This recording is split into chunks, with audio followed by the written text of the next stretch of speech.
O que será isso? Isso aqui é uma asa traseira, onde você vai estar instalando ele na sua lanterna, no freio. Quando você pisar no freio, ele vai estar acendendo os LEDs aqui, ó. Veja esta faixa vermelha que tem aqui, ó.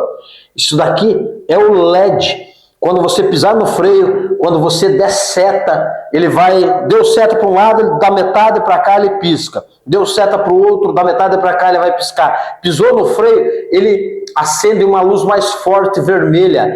Deixou sem pisar no freio, simplesmente andando normal, ele tem uma luz inteira acesa, mais fraca. Então é uma excelente peça para você estar adquirindo e colocando aí na sua nave, que eu tenho certeza para você que vai ser um sucesso.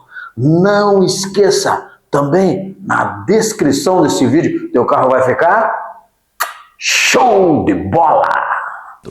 Quanto mais tentava encaixar os cabos, pior parecia ficar. No começo, dava até a impressão de que seria impossível fazer aquilo de forma limpa e segura. Foi então que apareceu uma maneira muito mais inteligente.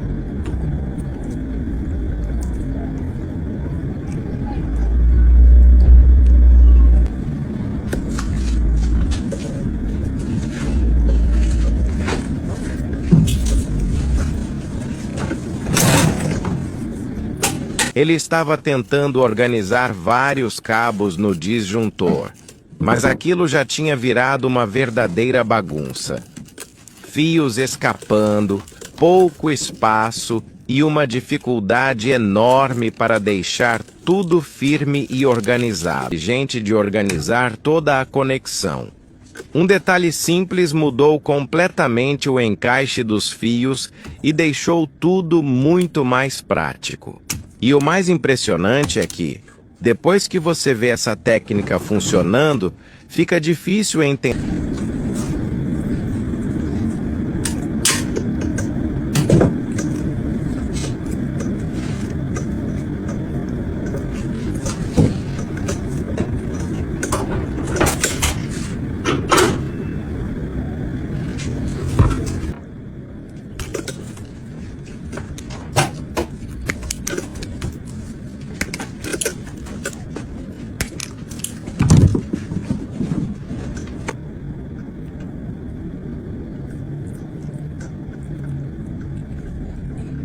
entender como tanta gente ainda sofre fazendo isso do jeito antigo.